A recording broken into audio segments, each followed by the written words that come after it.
уважаеми преподаватели, родители, учители, изключително ми е приятно днес да съм сред вас. За втори път заставам в този формат. Предишния път беше в Стара Загора. Преди 9 години. Колко бързо минава времето. Особено днес. Това е часовникът ми, нали? Колко минути има? Колкото кажеш. 18. Тоест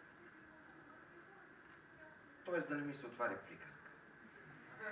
18 остатъчни. Изключително ми е приятно да съм сред вас днес, защото темата, по която искам да помислим, е може би най-актуалната битка, която всички сме призвани да проведем.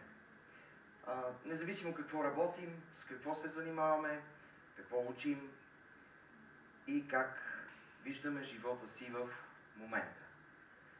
Темата за скролването.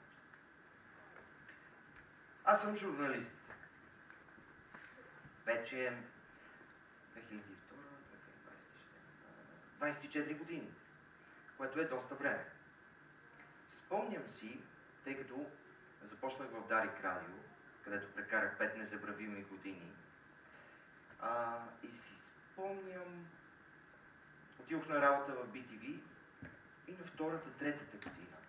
Хората вече познават лицето ти, но не точно. Това е едно мозаично познание, разпознаване. И в един магазин. И се приближава един господин до мен с пръста. Някой като не може да се сети откъде те познава и така идва с пръста. Идва, приближава с пръста. Стига почти до челото ти. Това означава, че наближава момента, в който ще последва запознанството. Казва, аха, комиците. И аз така погледнах, усмихнах се. Какво да кажеш в такава ситуация? И казах, абе не точно, но и ти си прав. Пази си я тази история. Много обичам да я разказвам. Защото такива истории са като лодка насред океана. Че каквото и да прави човек, докъдето и да си мисли, че е стигнал, има един пръст, който го посочва и казва аха. И това е нещо мое, към което се връщам често. В следващите години пръста, който сочеше напред, се насочи надолу, първо към клавиатурите. След това дойдоха устройствата. След това дойде разбирането, че концепцията за това, че няколко души стоят в една редакция и решават кое е важното за обществото, вече е част от миналото. След това показалеца на човека, който понякога, знаете, показва посока. Не посочва само лица, а показва посока, някакъв тренд. Излезе от употреба. И в употреба влезе кое? Палеца. Палеца. Това е символа на днешния свят. Малко като римските императори, които показват към загубилите гладиатори и всъщност решават съдбата им с този знак. Просто с един знак. Знаете знака нагоре. Да живее. Знака надолу. Всичко приключва. Днешният свят до голяма степен е свързан с подсъзнателната мисъл за самочувствието на гладиатора, който дреме във всеки от нас. Съдника, който може да реши съдбата на другия. Да живее, харесва ми или не ми харесва. В резултат на това започнаха културни войни. В резултат на това обществата започнаха да се разделят. В резултат на това ние срещаме все по-големи трудности да водим диалог помежду си, когато сме на различно мнение. И го забелязваме всички. Усещаме всички. Социалните мрежи изиграха много голяма роля в забързването на този процес. Те не са виновни сами по себе си. Но има неща в човешката природа, които са добре познати. Ние всички обичаме да комуникираме помежду си. Първо сме се предупреждавали за общи опасности, къде има храна, както казва Ноа Харари. Докато сме били още ловци-събирачи. Там има храна, там не ходи, защото мечка или вълк. Общите опасности са ни обединявали. Това е първата спойка. След това се родили двата големи въпроса, които са откакто свят светува. Какво има там горе и какво се случва след като умрем. Първият въпрос ражда науката и стремежа към знание. Вторият въпрос стои в основата на всички религии. Истината, тъй като цитирах Харари, неговата последна книга е изключително интересна. Nexus, препоръчвам ви я. Истината винаги е било по-скоро философско понятие. Нещо като какво е любовта, казва той. Не може да се обясни много лесно. Математиците търсят една истина чрез теореми, аксиоми, доказване, решения. А пък юристите, казва той, търсят истина винаги чрез доказателства. В процес или нещо друго. Истината, която търсим ние, е много сложно нещо. Това е стремежа за максимално доближаване до реалността, стъпвайки върху определени правила. Етични норми, разбирания за добро и зло, които пък стоят в основата на законите, които като част от обществото спазваме. И тук идва ролята на социалните мрежи. Когато съдържанието стане прекалено персонифицирано, тогава всеки получава истината, която отговаря на предварителните му нагласи. Тоест, това са различни версии на истината. Или пък на наистината, ако импонира на някакъв стереотип. Но неща се стекоха така, че когато получаваш различни версии на това, тогава започваш да се делиш от другите. Защото това променя представата ти за света. И това, кое е правилно и кое е неправилно. А знаете ли, във всеки от нас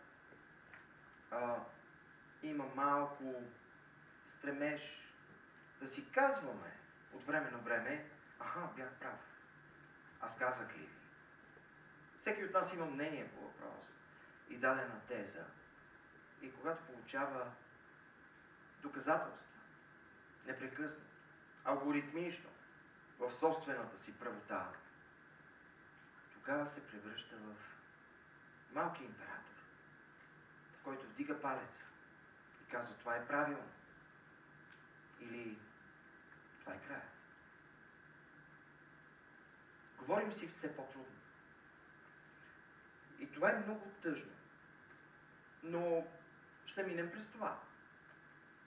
Това е част от цивилизационното ни съзряване. Може би.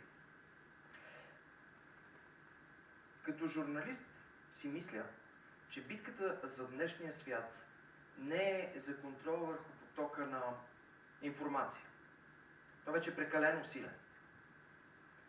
Медиите в момента, някои от тях, дори най-големите в света, влизат в ролята на пазители, на факти, етика, представи за законно и незаконно, правилно и неправилно. Но когато потокът е много силен или пред себе си имаш водопад, е много, много трудно да го гребеш с кофа. Представете си как стоите пред водопад. С кофа. Вариантът е да се опитваш да хвърляш спасителни пояси в бурното море. С надеждата на хоризонта да се появи бряг. Това е усещане в световен мащаб в момента, защото е много, много шумно. Може би битката в момента е за отговорите на чат-ботовете. Как, въз основа на какво това ново знание ще достига до нашите деца?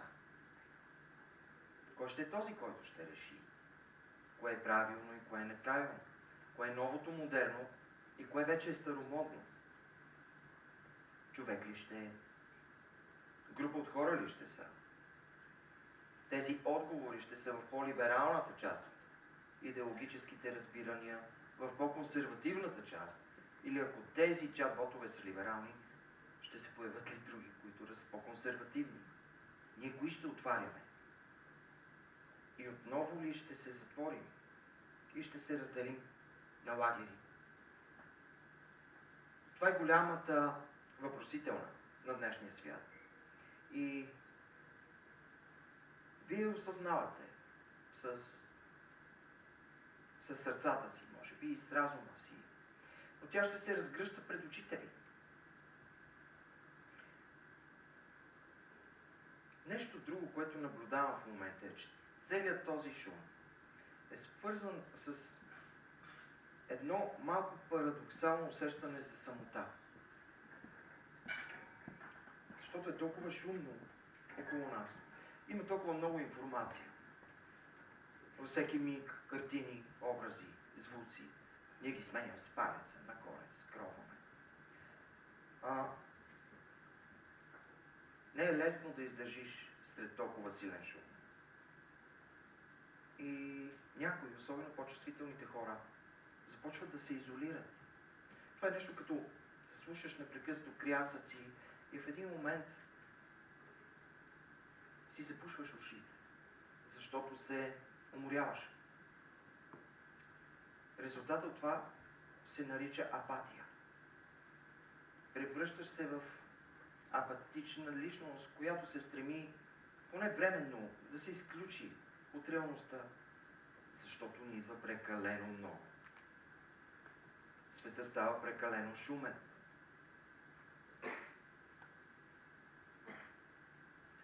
Но на фона на разделенията, апатията,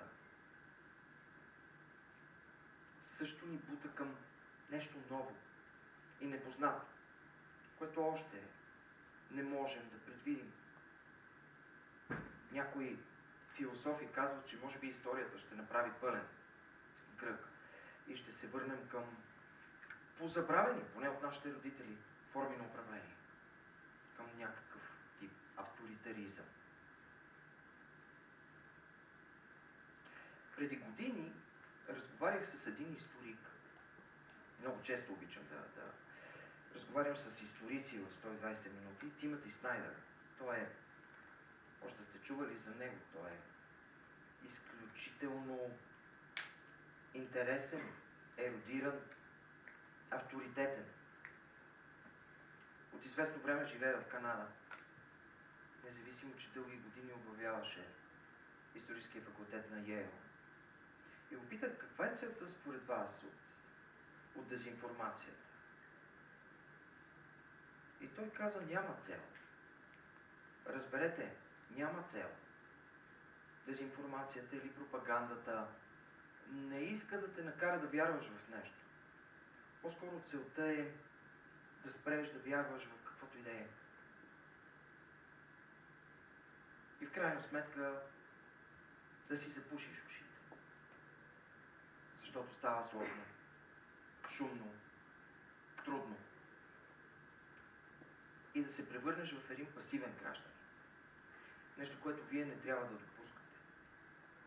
Защото си мисля, че младостта, от друга страна, е онзи момент, който дава надежда. Знаете ли, много интересно. Наистина има момент, когато сме млади, когато всички си мислим и усещаме, че морето е до коленете. Това е толкова характерно за младостта. Всичко ни е много интересно, много вълнуващо, много оптимистично. И това е момента, в който човек си представя по-хубавия свят, по-добрия свят, когато усеща, може би по-ясно, кое е правилно и неправилно. Когато дойде съзряването, тогава мисленето ти се променя. Това, което искам да ви пожелая, защото много внимателно наблюдавам часовника, който държиш, е накъдето и да тръгнете във вашия живот, да запазите това усещане за лекота и справедливост. Да сте чувствителни. Да не си затваряте очите пред несправедливостите и, моля ви, не съдете другите. Не го правете с пръста надолу. Ние не сме императори. Ние сме хора. Когато носите това вътре в себе си, накъдето и да ви отведе живота, тогава ще имате ваша собствена спасителна лодка в този бурен океан на живота. Желая ви го от сърце и ви благодаря.